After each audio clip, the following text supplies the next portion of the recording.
The following program is a podcast1.com production. From Hollywood, California, by way of the Broken Skull Ranch, this is the Steve Austin Show. Give me a hell yeah. Hell yeah. Now, here's Steve Austin. All right, sitting here with Mick Foley here, 316 Gimmick Street. That's why I call the studio here, Mick. When you put it in your address on your little iPhone, 316 Gimmick Street, Mick showed right up. Right up. People all over the world keep telling me, Steve, I keep putting 316 Gimmick Street. My iPhone, it says address does not exist. You know it does because you're right here in front of me. Welcome to the crib. It's good to see your ass. It's good to be here, man. I feel honored, under a lot of pressure, though. We ain't under no pressure because I was thinking, how do you start off conversation with my old travel partner and a good friend and a guy who's been down the road as many miles as you and I have? And then you drove up. I said, hey, park in front of the driveway because parking's tight. And as soon as you drove up, I said, that's where we're starting. You rent a car. Let's do it, man. Everybody knows you're one of the cheapest cats in the history of the business. And I say that with all due respect. With reverence, yeah, I appreciate that. Because, I'm number two right behind you. So you come cruising up in a brand new 2014 white Dodge Challenger. I said, damn, I thought you were going to stop, put some 24s on that. Come pimping ain't easy. So what's the deal with the damn hellacious car? I'm glad to see you treating yourself with a little style. There was a defining moment in my life, and I don't swear much, right? We'll do whatever you want. I'm gonna drop one for you because you got it. This, and very seldom did I talk in first person either, right? Yeah. But I remember my third day in the company, WWE. I didn't have much of a relationship with Vince for a year or so, like, hello, Mr. McMahon, how are you doing? You called him Mr. McMahon? In the beginning, yeah. Gotcha. And then I went so many years calling him Vince that I remember going back. It took me years to figure out. And this is going all the way back to when Vince had the explosion where Mr. McMahon had died. And I wasn't happy about it. And at that time, I had the stroke to say something. Right. That stroke is long gone. But I went up to him and I said, Vince, I said, I got a call from a soldier who really was blown up, and he was worried about you. And I got a call from a little boy who really is dying, and he was worried about you. I said, this is an incredibly poor taste. And he goes, Mick, Vince McMahon didn't die. Mr. McMahon did. And I said, do you think our audience knows the difference? He goes, of course they do. And it was right then that I realized what he was talking about, like a year earlier when we're doing. It was a live backstage interview. Otherwise, he would have caught it. And I referred to him as Vince, and he said, "What did you call me?" I said, "Vince." Like I never knew where he was going with it, and where he was going with it was, he's Mr. McMahon, and I had no idea they were two separate people. Right. So yes, but going back to '96, I'm new in the company, and he comes up to talk to me. And he sees me putting something behind my back, like a little kid. He finally asked me, what do you have behind your back? I said, nothing. What do you have behind your back? And he pries out of my hand a book that says, America's Sleep Cheaps. Cheap Sleeps. How to stay around the country for less than $30 a night. Because that was prime on my mind. At that time, I didn't know how long my run was going to be. I had pretty good faith from a lot of experts, it wasn't going to be long at all, So I was saving every dime I could, and it finally got to a point where I was somewhere in West Virginia. I'm wrestling The Undertaker. I'm not on top, but I'm second from the top, And it comes time for me to find a place to sleep, and I paid $25 cash. No credit cards accepted. You have to go around. You smart marks out there, kiss ass. And I lay down in this bed. The bed just sags underneath my weight, $25 cash. And I just looked up at the ceiling, and I said out loud, I said, what are you doing here? You're Cactus fucking Jack.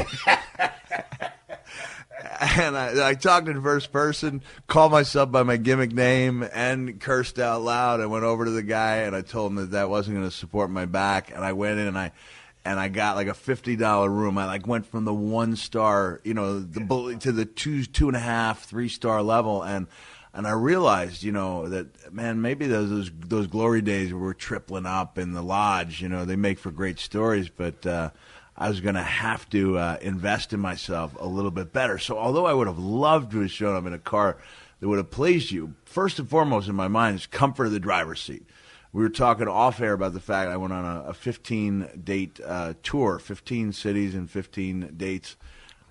Suicide run. 11 states, 92 hours of driving, and I need that good front seat. And if you're Cactus fucking Jack. I'm Cactus. I've already dropped my one F-bomb. I try to use one an hour when I do my show. And it's you take whatever's in the lot. If you're a national guy, you get your pick once you've had that. You're part of the club? Yeah. Like I'm on the Hertz #1 club. Yeah. And you have your pick of 7 or 8 things. They had an SUV. They had a couple other things. And the cars were too small. And I knew that Dodge had the prime. I got in a while ago to move it. You parked the wrong way on my driveway, so I got in, spun that thing around. That's the first time I've ever driven one of them Challengers. Pretty sweet ride. Yeah, very nice. You hauling ass? You got your thing buckled up? Yeah. Hey, you know what I saw? Yeah. Everybody is. You got your iPhone. I saw your technology, and you and me go way back before cell phones were even around. Yeah. You got your road map over there. You don't just type in a destination on your iPhone. You got a physical road map. Yeah.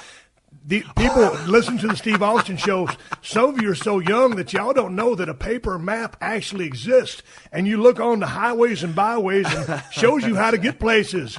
Mick Foley, Cactus fucking Jack, has a real road map on his passenger seat.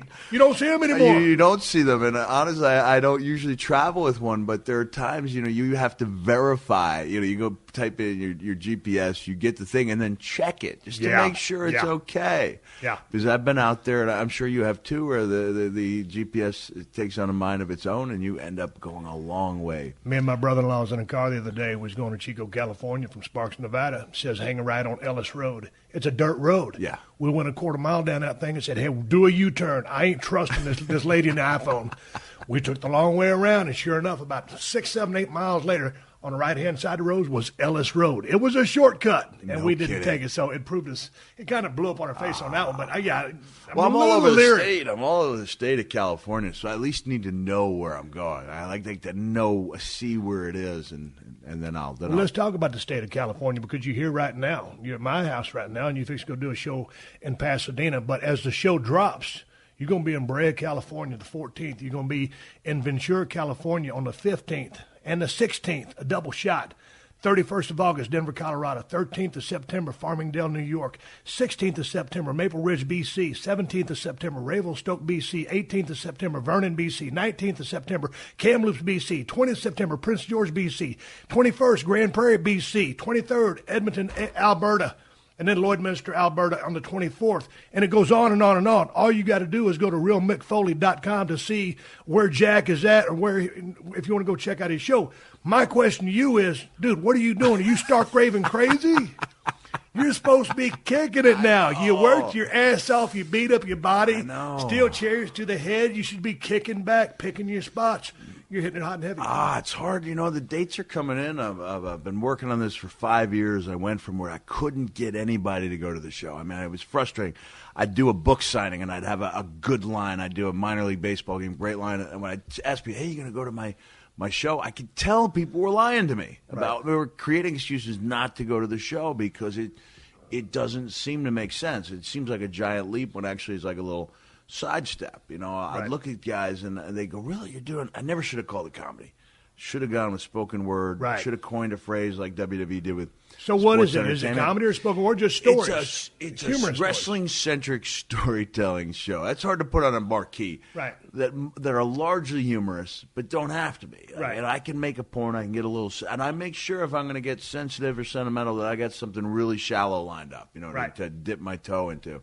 And I'll make points. I try to cover some serious territory, but I also. Like what kind of serious territory? I mean, is there any life lessons in your act? Because, I mean, God dang, many times we've been around together. A lot of our friends that have died, drugs, bullshit, stuff like that. I mean, you got any life lessons in your shows? Man, one of the are people not paying to see that? They want to just hear Mick Foley flap his gums. I used to say I want to make people think as much as I want to make them laugh. And then when I got a real look at the economy and how tough some people had it, I became a big believer in the power of the smile. Like, you know what? They can get the heaviness somewhere else. I mean, it's like with my books, people picked up little lessons about life. I'm not going to force a lesson on people. If the one lesson I try to pass on is that you don't let the situation define for you what being a success is. Like I always, WrestleMania moments become part of it's part of the lexicon. So I refer to things as this is my WrestleMania moment. I had a thing where I was doing a little Santa Claus appearance because I have a weakness as for Santa, and I was doing it for a friend of mine who has a side project with Nora Jones, and I come in, I show up late, I almost left, I was cursing out loud, the GPS tell me I'm on the Brooklyn-Queens Expressway, and I could see the BQE over me. I was on the verge of leaving, and I looked in the mirror, and I said, if you don't go back in there, and I got my beard bleached white, and my skin's all burned underneath, you don't go back in there, do the best jobs you can, you don't deserve to wear this. And so similar lessons to what you're doing in wrestling. And then when I walked in, it was like entering the land of Oz, and I walk up there, I say my little piece. Nora Jones goes to sing Silent Night, and I'm looking at a microphone, and Nora Jones about 8 feet away from me, and I thought to myself, if you don't walk up there and start singing Silent Night with Nora Jones as Santa Claus, you regret it for the rest of your life. Cactus freaking Jack. And that was like, I'm looking at it, about 400 people there, and it's like, this is a WrestleMania moment. Like, this is it feels as good as anything ever did inside that ring. And that's really the only lesson I have, is that, you can take a guy who used to perform in front of tens of thousands and put him in some case in front of tens of tens. Yeah. He's usually in the hundreds, I mean, I need double digits to have a good time. You can't have a single digit crowd. But I'm enjoying it, and I have to go back to 2000 when I was the commissioner to think of a time when I had this much fun. Right. And from just a financial perspective, I mean, one of the problems, you were probably like me. It's a wonder that JR and I have stayed friends all these years, because I was not shy about making that 203 phone call when I thought the paycheck was a little light. You got to. And this is a life lesson to any of the boys out there listening to this podcast. Hey, man, you got to rattle a cage sometimes in regards to payoffs. And another quick segue, I always tell guys, these youngsters coming up, always ask the house, know your spot on the card, who you work with, and time is... when it comes to Buck 4 promotion, you will have some concrete evidence, and you will have learned the system. Continue your story. I know we're going to go off on a lot of segues here, but I know people want to hear us talk wrestling. And you had Zach on a few weeks ago, and I felt like I had to write something about the Zack Ryder case, and I was going to call it the tragedy of Zack Ryder, and then I watched the evening news and saw real tragedies, and ended up calling it the sad case or sad story of Zack Ryder. The saddest part about that whole situation is when I asked him what happened, he said, I don't know. I said, you never asked? And he shook his head and he said, no. And it's like, it's almost expected. Like, you need to, that's one of the big tests, like above and beyond what you can do in the ring. You need to make that knock on that door and state your case. And in his situation, he had a rock solid case. He could point to merchandise. Yeah, he got himself over on YouTube. I mean, great little show. Yeah, Long Island, IZ, yeah, and people respond and say maybe he didn't have legs, he'd have to tweak the. Yeah, he would have to, but you need to give something make a shot. Case, yeah, I mean, hell, the kid got himself over. And so that is a lesson for everybody. There is that when you first come in, of course you're humble and you expect you're happy to be there. But the business doesn't do well with guys who are just happy to be there. You got to paint a target on another guy up's back and go after that guy. I mean, you're out there to take everybody's spot. I mean, you don't really – this is me looking back and reflecting. Yeah. But, I mean, as you were, I mean, goddamn, we went down the road together. We were hungry as hell. Literally, we were starving. But we was always trying to make it one notch up on the card. I mean, you know, when you grew up as a fan of the business – and Jack lives on Long Island. Before we roll sound, I said, you live in Long Island. It's on Island. Dude, you just want to be a pro wrestler, right? Yeah. But, I mean, it's always your dream to be the main event. You know what, Steve, I'm in a little different categories. I've been told for so many years. Yeah, I didn't accept that was my end Dude, did game. they program you? They beat you down so much? You had so many naysayers. You overcame a lot. But I never saw myself as being a champion. Like, I honestly, when you say, was my program a success? Like, in our case, we wrestled. You were going on to you were going on to the next big thing. When I had The Rock, it was because he was about to wrestle you. You know, like I knew my role and I accepted it. I mean, to this day, when people say like, does it bother you don't get enough credit? You know, you're not up there with. I think you do get plenty of credit. I do but you had your naysayers while you were in the trenches. Sure. Yeah. Oh, yeah. A lot of them. Yeah. Same. But the end game was making a contribution, and then having the best possible match I could and then deciding whether or not the guy that I worked the program with was worth more to the company. Right. I honestly saw myself as a role player up until 90, until I got to WWE and saw 96. All right, I can compete with the big boys. I remember taking that plane ride for my first tryout, and I was a little bit intimidated, and I had to sit back and think, wait a second, I've wrestled with about 2/3 of these guys. Right. I'm going in to do business with The Undertaker, but deep down he's the same guy I rode with 6 years ago. It hasn't changed that much. I've had that level of pep talk to myself. It's an intimidating situation. So then tell me these phone calls you would have with Jim Ross, because you're I changed my tune. Yeah. You must be vociferously. Hell, I used a big word. He used lexicon. I come back with vociferously. This is a wrestling podcast. There's some dumb bitches out there thinking, what the fuck are they talking about? I thought they was going to talk about steel chairs. To this day, I can't say the word trepidatious without thinking of you. That was like, Pat, why are you being so trepidatious? Even used it in my Hall of Fame speech. Trepidatious, a good New York Times #1 best-selling author word for hesitant. Well, I got trepidatious from a Randy Macho Man Savage promo. He goes, trepidation is the word of the day, and went on to discuss his match with whoever it was at the time. Tell me about these phone calls with Jim Ross. How heated would they get? Because I talk to Jim all the time. Yeah. And he says he talks to you pretty frequently. And yeah. He loves you to death. So obviously you guys are still great friends. Yeah, it's a wonder. Because how hot and heavy did you stand your case? Fairly hot, fairly heavy, but not too frequently. Right. So they always made something. They always made a difference. They always meant something when I called. Yeah, you're not pissing and moaning every paycheck. Yeah. You got to pick your spots. But it was somewhere around 98, I think, when I realized that I was I was a player before the world got the message, on that Monday night show where all the people turned the channel. And, I did state my case, and, Vince respected that. JR would go to Vince, and they would usually bill something a little extra in a couple cases, Right. A lot of extra money, and and I think that was as big a battle as anything you'd be part of in the ring, was just fighting for what you thought you were worth. And speaking of what you're worth, when I came into the WWF as a ringmaster, I'd been down in WCW, and I'll talk about WCW money. When I left there, I was making about $275. My first year in the WWF, I made about $100,000 less than that. Then I started getting hot that next year. Yeah. And real hot, and it was coming on pretty fast. And this was back in the day when they would bring your W-2 or your 1099, whatever your tax return form is, at the building and hand it to you.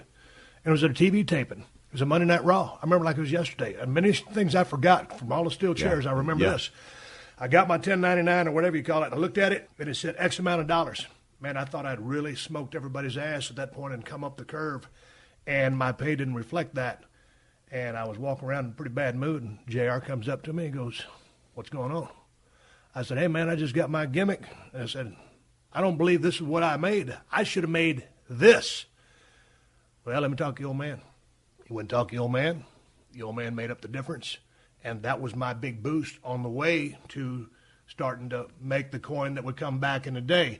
But I voiced, and stated my case and was pretty firm on it because I thought I'd had a killer year. Yeah. And so, but that was my first case of really having to start bucking for a promotion. But if you don't buck, Nick, to you youngsters out there, you got to buck because you got to learn. Let me open up a can of figurative whoop ass here. Go ahead. Have you seen Drew McIntyre since he left WWE? Wasn't he just on TV a while ago? In Scotland. Oh, he's in Scotland. No, I haven't. Nice kid, right? Nice young man. I met him one time. Seemed to be about where he should have been on the card. He reached out to me via social media. What do you think I should do? And I said, watch WWE Countdown, and watch what Paul Heyman says about Stone Cold Steve Austin when he left WCW. How Paul's secret was he took that anger that you had and the frustration and let you channel it into something productive. I said, watch that and learn from it. And a couple weeks later, I get this thing. He says, Drew says, would you be willing to watch something? I said, sure, I'll give it a view tomorrow. And when I say that, who knows? Might be weeks before. I said, you know what? I owe it to this kid to watch this thing now. And it was like watching a different human being. Like if anyone had said, do you think Drew Galloway, real name, has that inside of him? I would have said, no, he's a mid-card guy, love him on 3MB, not a main event guy, never will be. And in 10 minutes, he changed my mind. And I'm not knocking WWE because they were working with what they thought they had. But I think he's somebody in the same way that when I left WCW in both 90 and 94 and wanted to come back as a different guy to be taken more seriously, he's somebody I think the company needs to have an eye on, because I was like, wait a second, I forgot this guy's 6'7". He's 270 pounds. He's ripped. He's you forget he's a good-looking kid. Right. And I'd never seen a dose, like a thimbleful of aggression in him. And it was like all there in Scotland. I mean, feeding off the crowd, announcers calling it like a match. It was really exciting. And it just did that idea that if if you're not happy with your lot in life, you do something about it. And I think I just wanted to make it a point on your show, because I know your show carries some weight. This is like I wanted to write a post about it, but if you go over a couple of hundred words on a post, people lose interest. And so if you're out there, people check that out. You'd be shocked at how good that kid can be. He's 29 years old. He comes back in a year or two as a man instead of a kid, and doesn't let people remember him the way he was.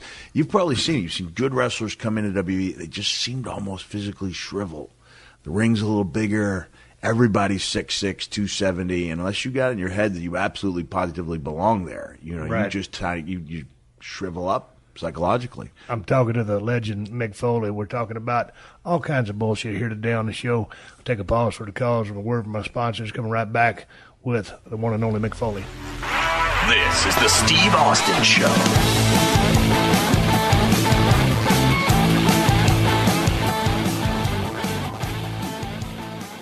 Do you own a home or condo? Or perhaps you rent a house or apartment? Sure you do. And Geico knows it can be hard work. Because whether you own or rent, you still have to fill it full of your stuff. Your furniture, the flat screen, and all the boxes of stuff that have been sitting there ever since you moved in, but haven't unpacked. It's hard to find the time, right? But you know what's easy? Bundling policies with Geico. Geico makes it easy to bundle your homeowner's or renter's insurance along with your auto policy.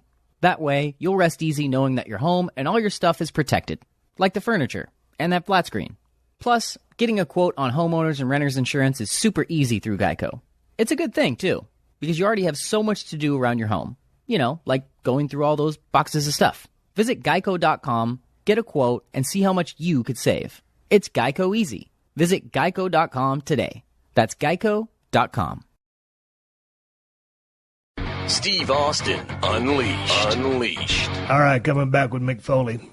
And we're talking about your show, and it's basically about a good time. Same thing with my podcast, man. My job here, I feel, is just to entertain people. I mean, and it's about nothing. It's almost like a Seinfeld show. It's a poor man's Seinfeld.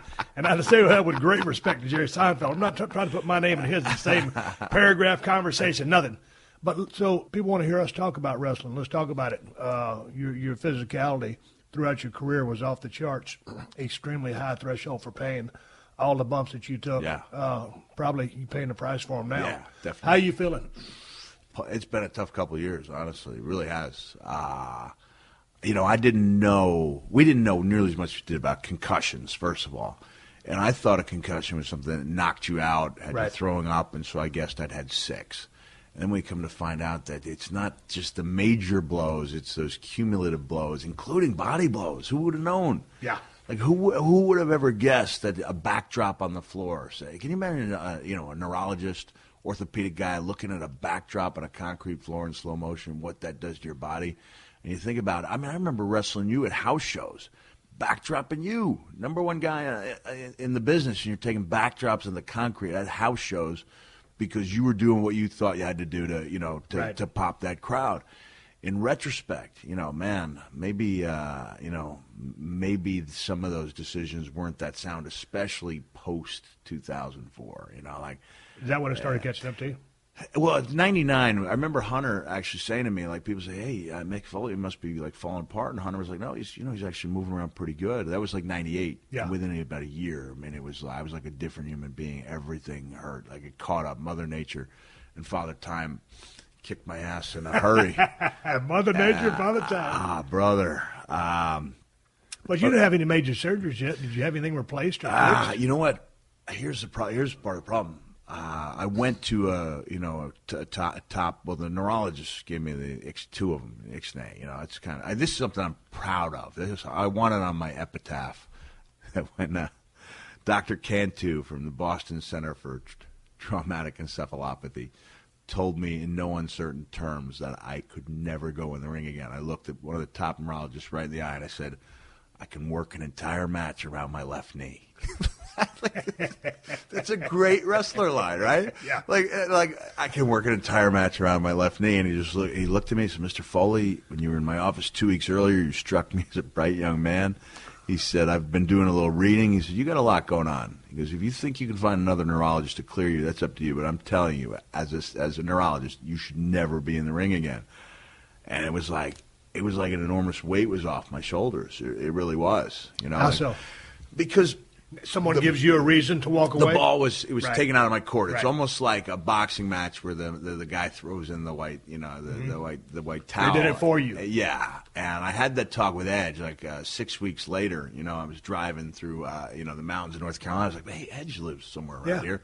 Gave him a call, and he was like at total peace with that decision because he realized coming back means risking paralysis. It's not a matter of guts. You can't do it. And I think guys like us, you need that guy telling you can't do it because otherwise you will be sitting there. And I probably could have had a good match with Dean Ambrose. Right. 10 minutes, with all the bells and whistles. I mean, I was even going to call Undertaker and say, can I please, for one match, can I come up through the ring?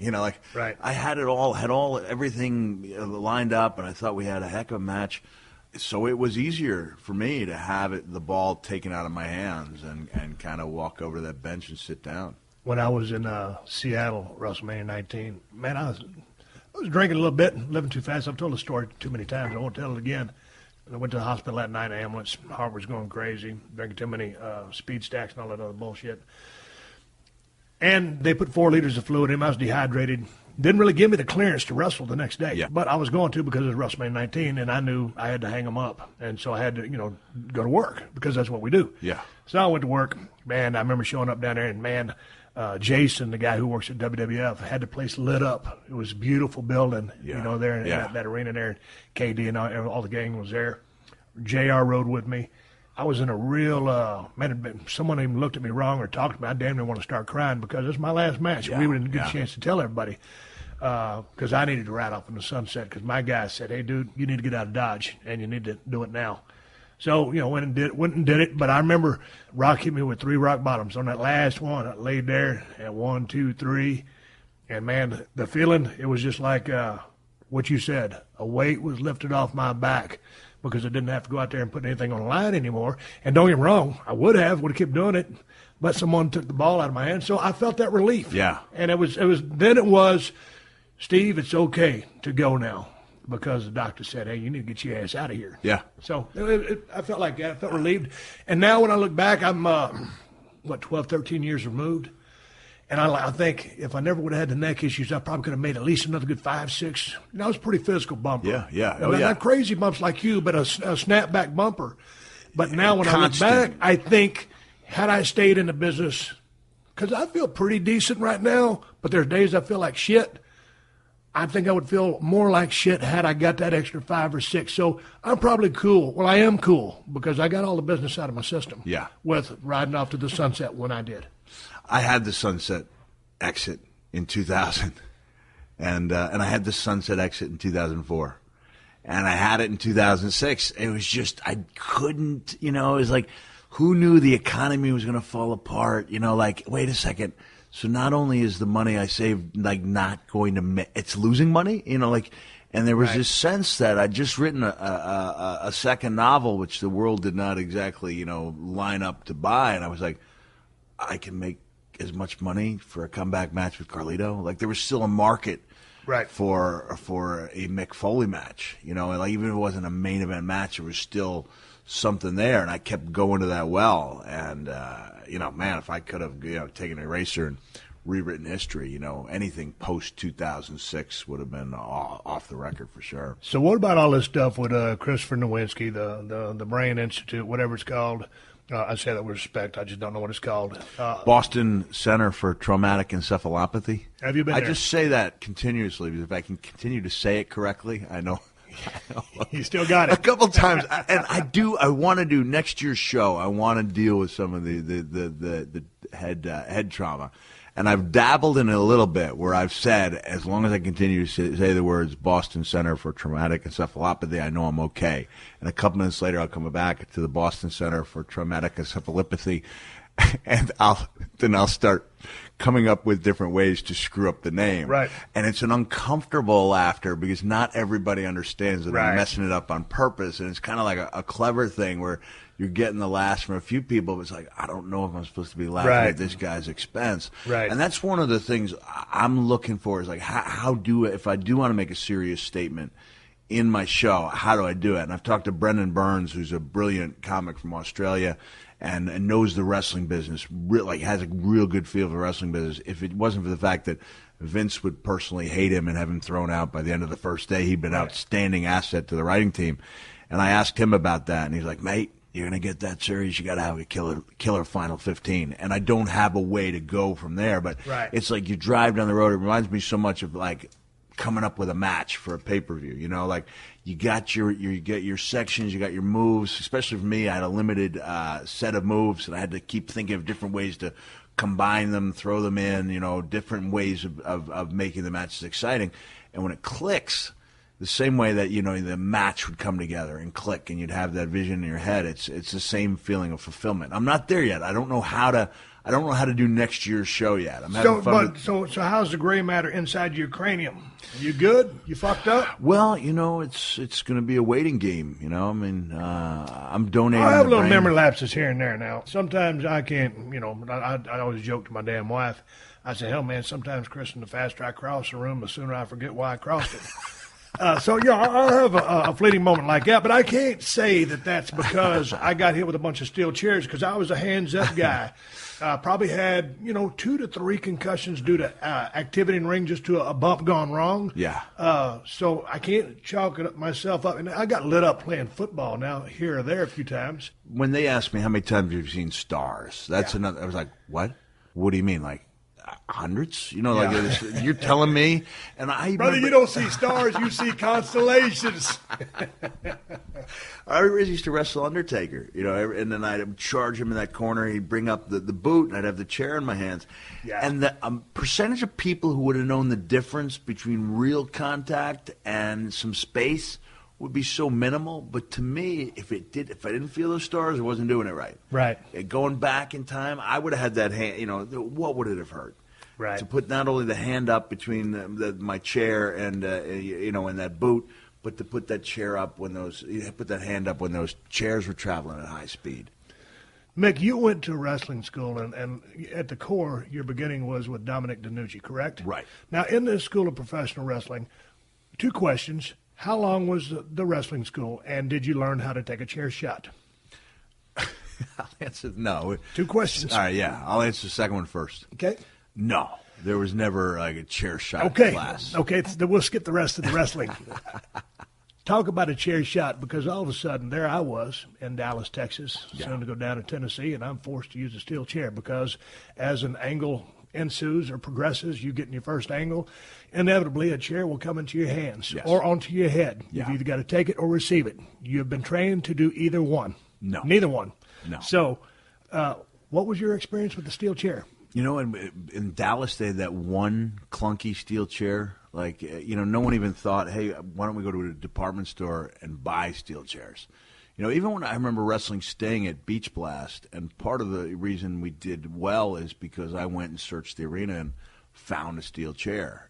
Sid had a match earlier on. They went to use a chair, and they had that horrible cushion chair with the hinges that looks awul. Yeah. It doesn't because sound it looks to the crowd like, first of all, those chairs are heavy. They hurt your vertebral structure.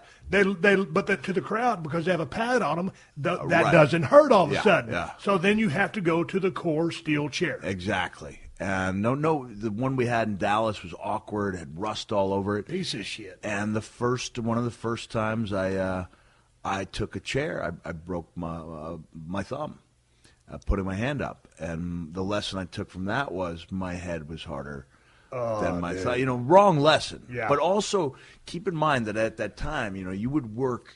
You were working a gimmick. And you were working a character. And I had an act, and when I say he was on me, I meant in a good way. He would come to me and, Jack, you work so hard. Yeah, he goes, but you're so nice to the fans. Like that was my weakness when you're in a territory every week, you're a every good dude. Friday, Saturday. Yeah. People get that feel. It's part of what I talk about during my current show. And I love talking about it. I love the current shows. I try to figure out ways every night to make it better, but I talk about that almost like collective realization, after a certain point, where you'd see all the wild moves, and I had the eyes, which always put a question mark in people's minds, but it would be like about that 6-month mark. If you'd watched for 6 months steadily, and then I'd come down with that elbow, I'd look up at that camera, it was almost like you could feel people going, oh, he's a nice guy. Like they would. Oh, you got that? I thought you was crazy. What? And as a compliment. And I was helped in WWE, the mask, right, which I only recently came to find out through Bruce Pritchard was really just Vince's way of hiring me while covering up my face. Really? It was not meant as a deep psychological ploy. It was just JR waging a steady campaign on my behalf, and finally Vince slamming his hand down at a meeting going, all right, damn it, I'll bring him in. But I'm covering up his face. Like, this is a quote. Is that a shoot? That would have stung a little bit had I known that. Dude, when you cut off that beard and all the bullshit, you're a good-looking dude. Yeah. I mean, you're a former travel partner, great friend. Here I am, straight as now. You're a good-looking dude. I was not a bad-looking guy, and I had to do a lot with smoke and mirrors, but that goes back to creating that image. In the Sportatorium, you would go up, you'd have Bill Koval, and Big Mike, Cowboy Bill, walking you up that really protective rope that would keep you from the fans. It was like that rope. It was big around as this cord that goes to my Mac laptop computer, and that rope, the barrier said to the people, "Do not cross. You stay here, wrestlers over there." It was the most horseshit, unsafe environment in the history of the wrestling business, but it was great. It worked for the Sportatorium. It worked for the Sportatorium. You look back at all the missed opportunities. Nobody taking a guardrail. You couldn't shoot somebody into the rope. A little white clothesline. Take me into the guard rope. But I would walk up after Bill would lead me in. There'd be like that 20-foot walk from the aisle to the dressing room. And to the day it was torn down, there was a section that was almost completely dented because when I would come back from my matches, you'd have 10 or 12 people looking at you. I would slam my head 5-6 times in there because the idea was those 10 people would tell 10 other people.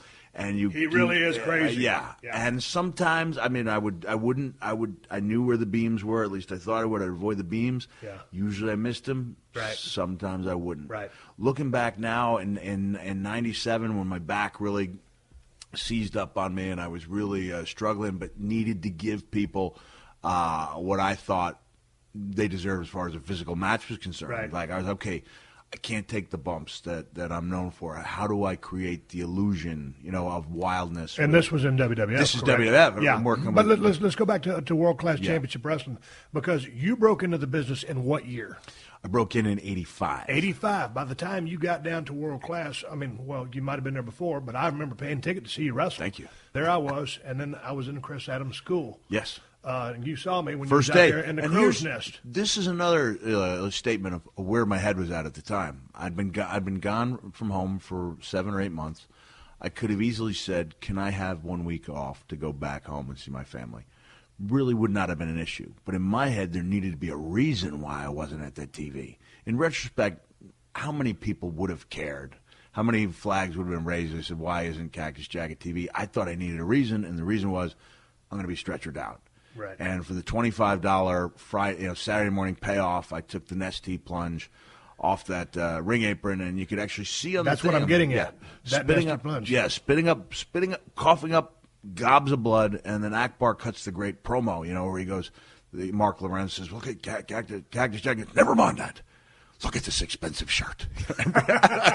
And Ack told me later, that's what he always did, was plant that seed, like that he deep down didn't care about his guys. But instead of going home, I got carried out. I wasn't going to let anybody see me walk out of that arena. I was going to wait until so many hours had elapsed that there would be nobody to see me leave. When I got powerbombed in the concrete by Vader in WCW, I left my car in the parking lot for 6 weeks because that was the type of thing that made a difference. And they didn't tell the summit off? At that, no, that was that's back in the old days. You'd have been gone in 3 days, 72 hours these days.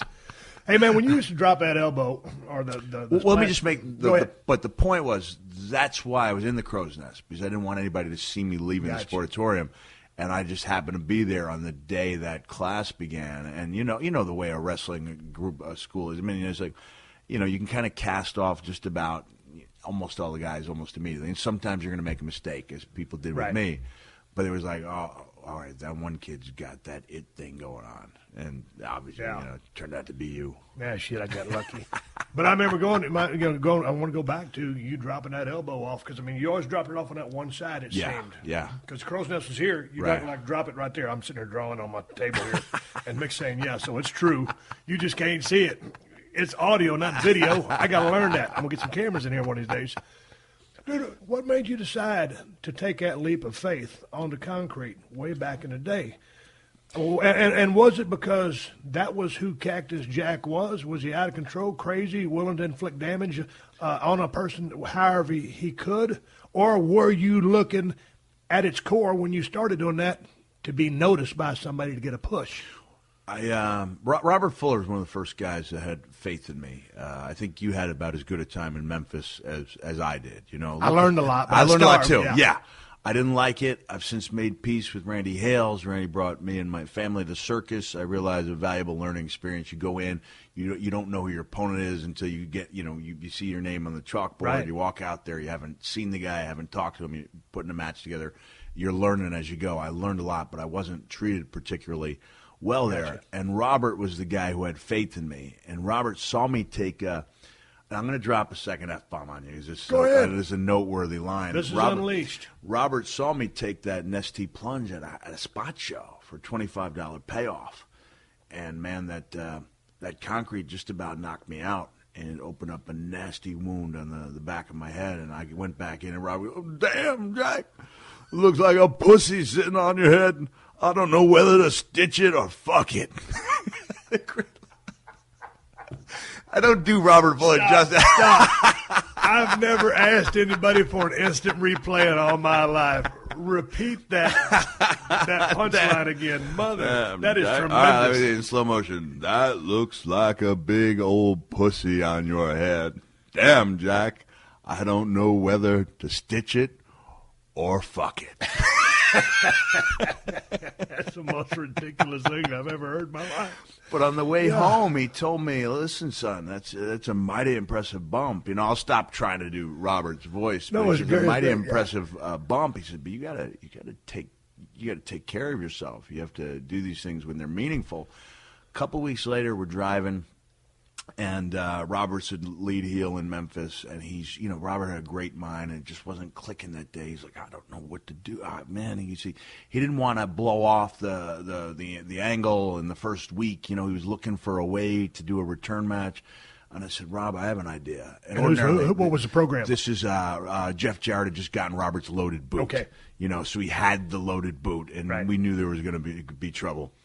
And to any of my Steve Austin show listeners out there that don't know what a loaded boot is, Mick, what is it? Because people are there, what the fuck's a loaded boot? He actually had some kind of apparatus sewn into the sole of the boot, and he would kick, it, and it would jingle, and then he would use it, and there'd be bloodshed. For example, like when Cornette had the tennis racket, sometimes they would load that thing up, and they'd put a horseshoe in the zippered covers. That's loading. And that's putting a foreign object or a piece of steel, allegedly, or sometimes for a shoot, in an object. So Robert Fuller, loaded the boot. Jeff Jarrett had gotten a hold of the loaded boot. We knew there was going to be trouble. But in Memphis, you have to come back 4 or 5 times. You're there every week. You have to think of a way to come back next Monday. And Robert was looking for a way to the next Monday without blowing off the program in the first week. And I was riding with Robert. If it had been anybody else in the territory, and I said, I've got an idea, I probably would have been just ignored or shunned. Right. And he goes, well, damn, Jack, let me hear it. And I said, well, I think this might be the time for that Nestea plunge. And as it turned out, I didn't know at the time that, the wrestling fans had their annual convention and, the Observer was there. And, I ended up taking that Nestea plunge in front of like the hardcore, Observer fans. Right. And I guess it left a pretty lasting memory. And there was there's blood. I mean, it was a pretty wild scene, but it was the right bump for that show. And then every time especially when I turned babyface, we were looking for ways to create that type of impact. From a selfish point of view, though, I realized, wait a second, I need to have something offensive. Like, this can't be my calling card, is that everything I do. You're sacrificing your body. Yeah. Like, how you're beating you up, right, not him. How do I take that willingness and ability to absorb punishment and make it work for me offensively? And I wanted to be the guy. I mean, I was a Superfly fan. mean, I used to. One of my firmest memories in college is I was looking out at this house. I was at a party, a sophomore in college, right before a couple months before I ended up meeting DiNucci.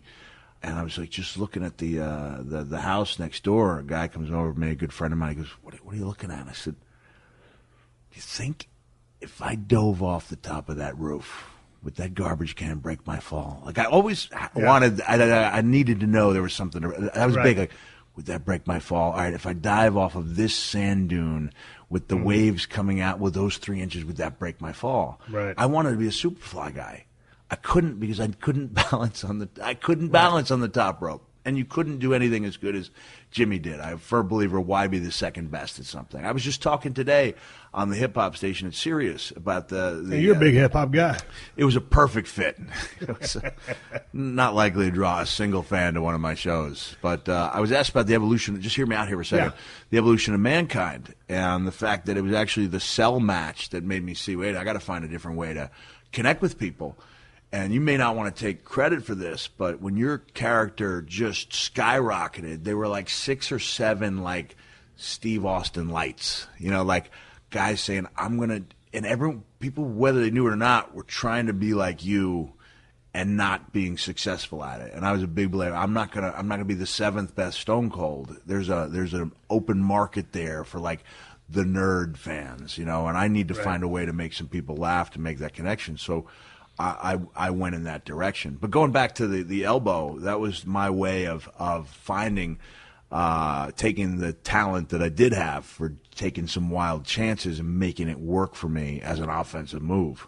But a question, and before I ask you the question, when I'm talking about loaded objects, one of my favorites, Mid-South Wrestling, Bill Watts, the loaded Gucci bag. Missy Hyatt would wop Dark Journey with that loaded Gucci bag. I mean, that was one of the damnedest loaded gimmicks of all time, Missy Hyatt's loaded Gucci bag.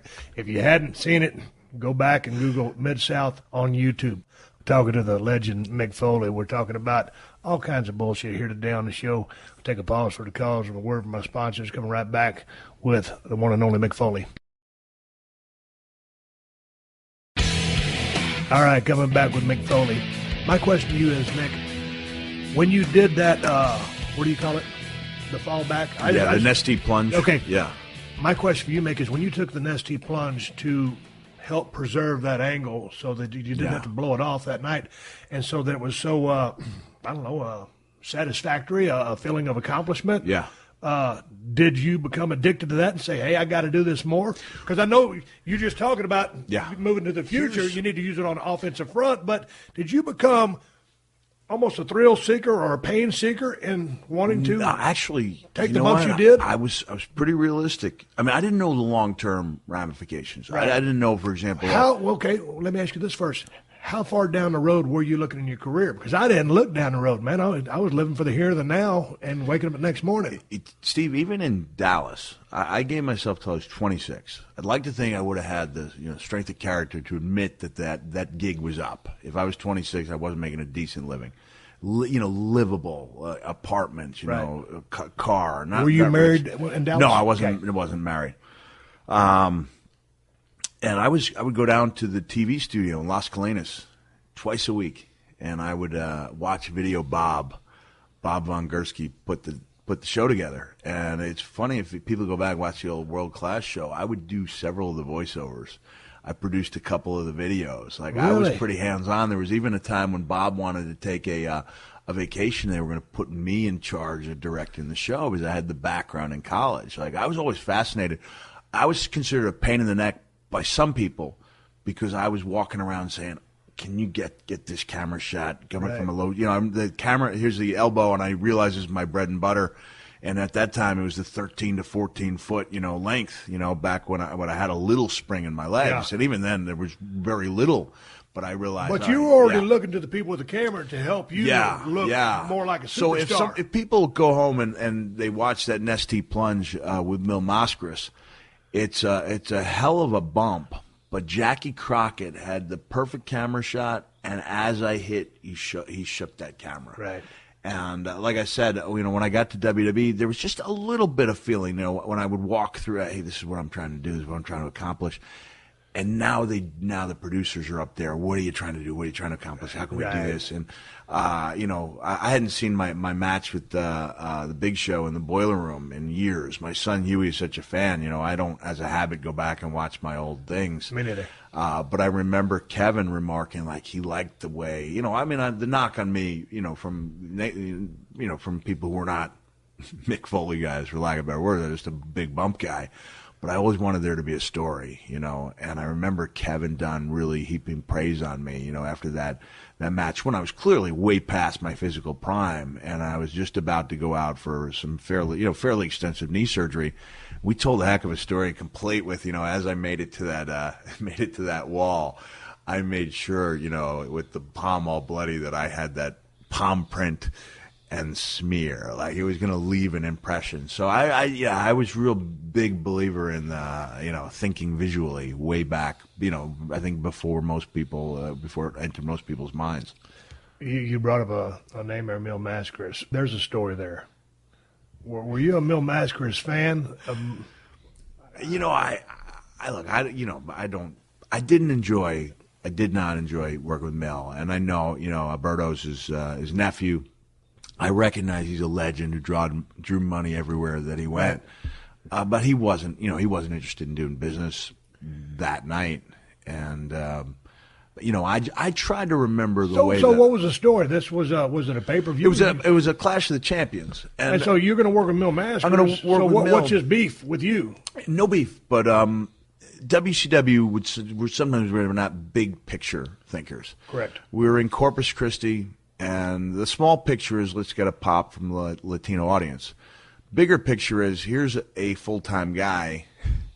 Why are we having – he's got some promise. He's a guy we want to use. Why are we having him lose on national TV in the Clash to a guy who won't be here ever again? And I was set to – Mil was late, missed his flight, set to wrestle Rick Fargo, actually pick up a victory on Clash of the Champions. And then, Mil came in, I'd say 20, 25 minutes before the match.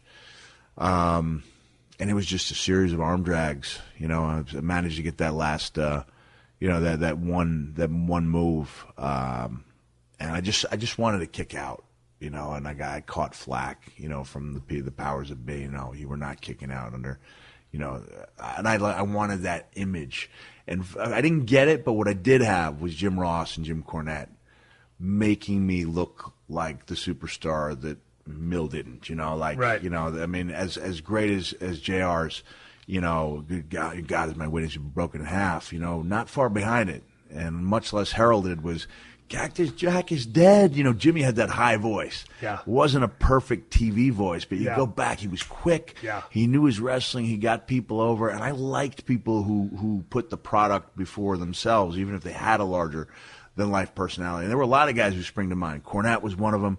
Michael Hayes, I thought, was very unheralded as an announcer, as was Kevin Sullivan, who, even though these guys were gimmick guys, would go out of their way to put the guys in the ring over, which I tried to keep in mind when I had my short stint behind the microphone. So where did the Cactus Jack gimmick come from?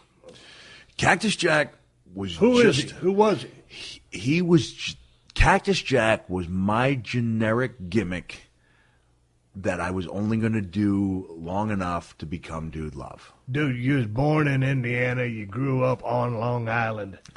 How in the hell did you come up with Cactus Jack? Because that ain't Long Island. Listen, my dad, and I wrote about this in my book, but I love and miss my dad, and I'll take this opportunity to talk about him. My dad had a reputation in our school system as a disciplinarian.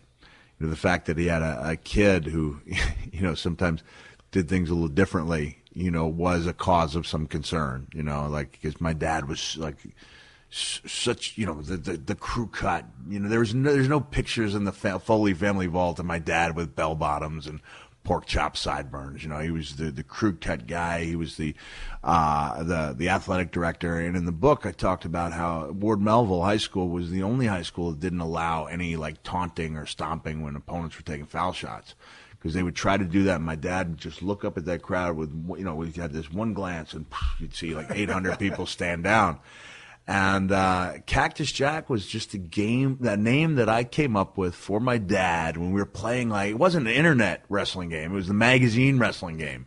You could send away, you cut something out from the Bill Apter magazine, and then like 3 months later, you got this little board game, and there would be characters that you knew were supposed to emulate WWE, WWF guys. The characters that were supposed to, the Dusty Rhodes character, a very similar name. And then there were some spaces you could fill in your own names. And I was Big Train Foley. That's who I thought I was going to be.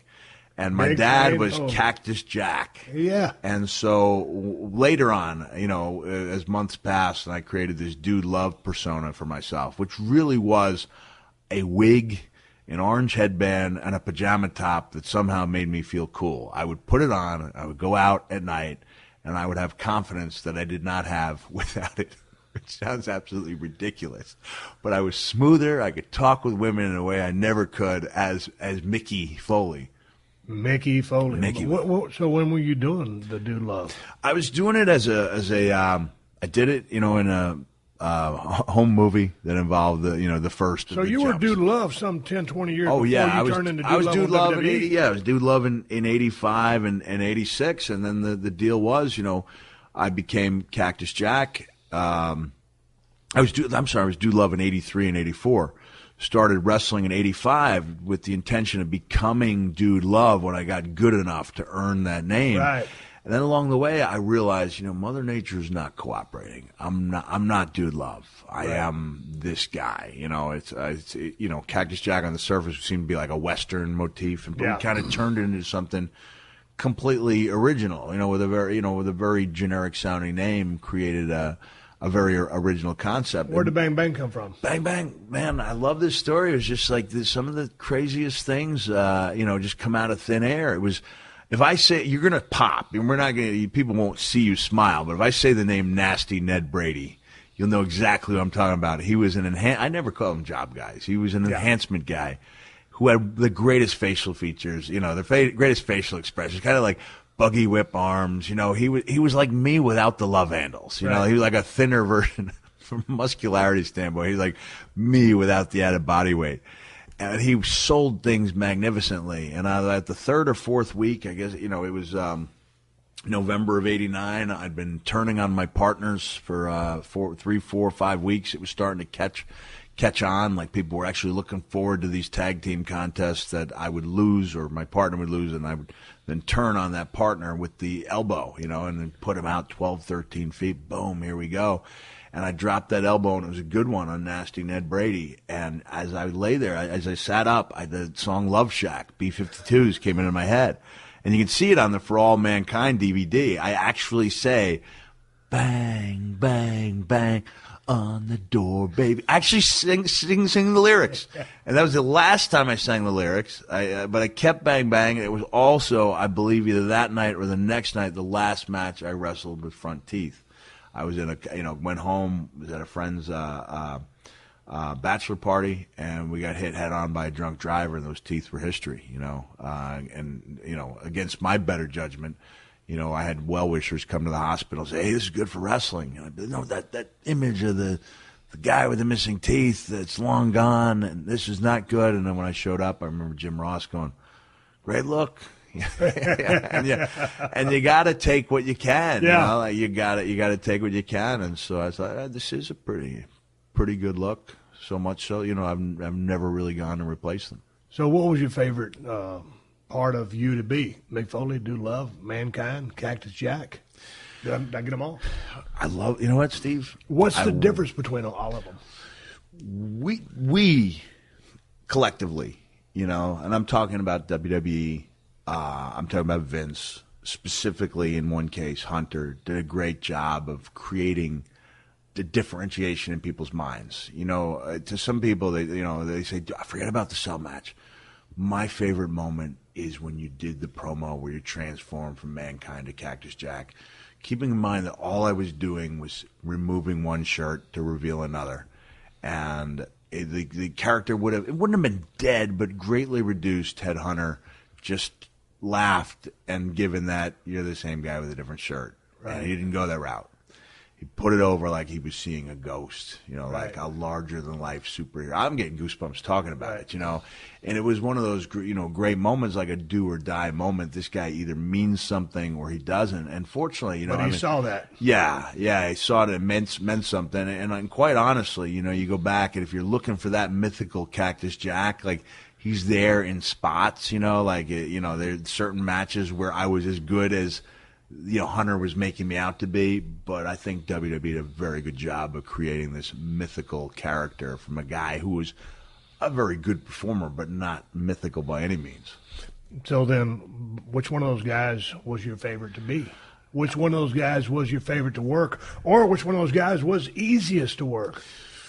The closest to my heart was the Commissioner in 2000, yeah. Where I completely changed courses.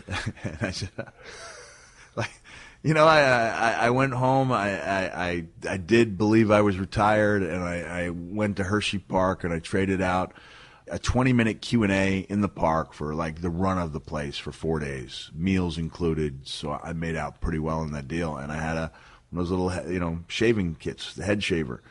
I went home and I went back to the room, shaved off all my hair, which had been a trademark, had been long since '85. And my son, Dewey, was there. He thought it looked cool, so I shaved his head too. We got some great photos of us going down the log flume with no hair. And that was my signal to myself. I would never do anything in the public eye ever again. That was dead set, never. And it was 2 days later, I get a phone call. I get home and I get a phone call. Hey, pal, how'd you like to be the Commissioner? And I was like, all right, and I showed up, and and somebody that "Hey pal" was the famous Vince McMahon phone call voice, which is either the best phone call you could ever take, or a bunch of hassle. And it was that same "Hey pal." It was like at 7 a.m. He's so charismatic, and he's good on the phone. Hey pal, but 7 a.m. like the hey, guy pal. never sleeps. Yeah, anyway, got an idea for you. How'd you like to be Dude Love? And I went, like, once. He said that to you? He said that to me on the phone. They came up with Dude Love? No. What it was, and this, I remember this. You already been Dude Love. This is, you said this to me, and this is one of the things I talk about during the current show, because I love the idea that I can take people back and go into Mankind and give them that feeling of being that 97 Mankind by taking them back to the interview segment. Right. Dustin Rhodes had just done what was at the time really groundbreaking interview where he said, I'm Dustin Runnels, I'm the son of a famous wrestler, talking about living in his dad's shadow. Yes. He referred to it as his character, or I don't think it's his gimmick, but his character. And WWE wanted to do the same thing with me as Mankind, because Vince had come to realize that I had a more interesting real-life story than the fictional one we created as Mankind. And it was one of those things, again, where you have to have a feel for your character. You got to fight what you think is right. And they wanted me to go out and talk to the fans just as I'm talking to you and say, my name is Mick Foley. I used to be Cactus Jack. I've been wearing this mask. And I said, man, I got a lot of time and effort tied up in this character, and I propose that we go out unscripted.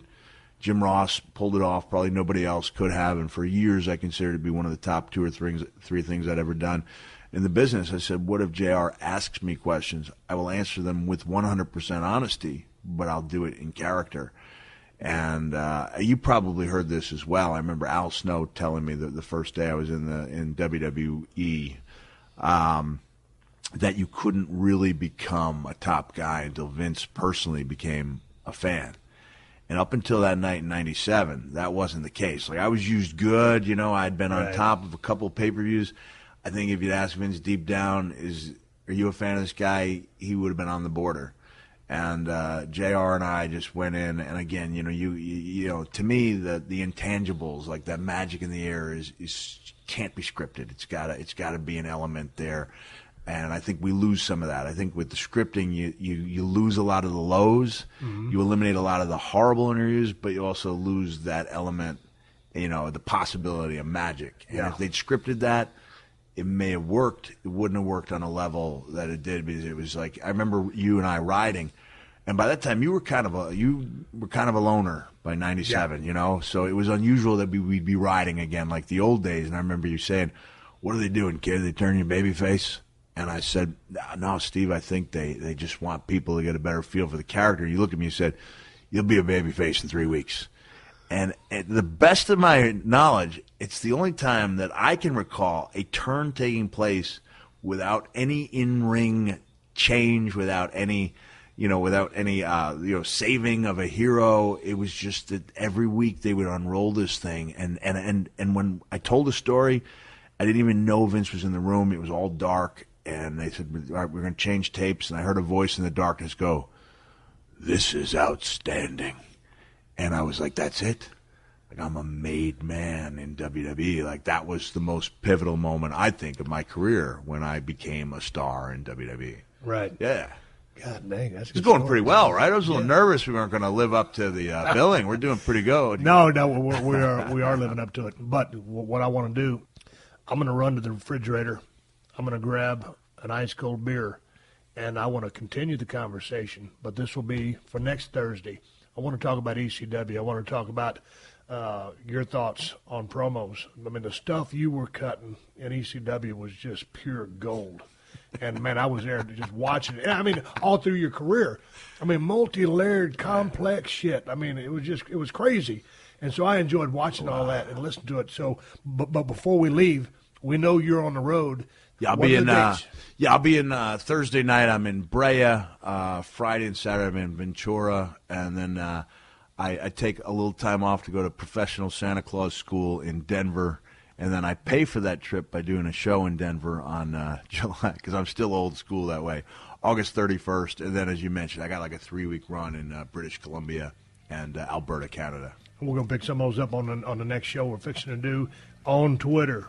He is real Mick Foley, because there's some fake Mick Foleys out there. He's the real one on Twitter, real Mick Foley. His website, you can catch all his dates for his one-man show, realmickfoley.com. All kinds of cool shit coming from Mick Foley. Anyway, shutting her down. Mick, appreciate it. We're coming right back for the next week's show. This has been a Podcast One production. Download new episodes of The Steve Austin Show every Tuesday at podcastone.com. That's podcastone.com. All month long, the biggest movies are streaming free on Pluto TV's Popcorn Summer Movies. Watch star-studded blockbusters like Titanic and Transformers: Revenge of the Fallen. Or fall in love with charming rom-coms like Hitch and How to Lose a Guy in 10 Days. The best part? Pluto TV is 100% free. No credit cards, not even a sign-up. Plus, Pluto TV has hundreds of channels with thousands more movies, TV shows, and more. Download the Pluto TV app on all your favorite devices and start streaming now. Pluto TV. Drop in, watch free. Do you own a home or condo? Or perhaps you rent a house or apartment? Sure you do. And Geico knows it can be hard work. Because whether you own or rent, you still have to fill it full of your stuff. Your furniture, the flat screen, and all the boxes of stuff that have been sitting there ever since you moved in, but haven't unpacked. It's hard to find the time, right? But you know what's easy? Bundling policies with Geico. Geico makes it easy to bundle your homeowner's or renter's insurance along with your auto policy. That way, you'll rest easy knowing that your home and all your stuff is protected. Like the furniture and that flat screen. Plus, getting a quote on homeowners and renters insurance is super easy through Geico. It's a good thing, too, because you already have so much to do around your home. You know, like going through all those boxes of stuff. Visit geico.com, get a quote, and see how much you could save. It's Geico easy. Visit geico.com today. That's geico.com. Hey, this is Adam Carolla. Let me tell you about my podcast. We do it every single day, so you can subscribe, and there'll always be a fresh one waiting for you. It's about 2 hours of topical topics, and news, and guests, and comedians, and, of course, my own vitriolic take on just about everything that's going on in the world. Plus, we get a lot of really interesting, notable people who come in. We'll get politicians, we'll get tastemakers, we'll get stand-ups, we'll get authors, we'll get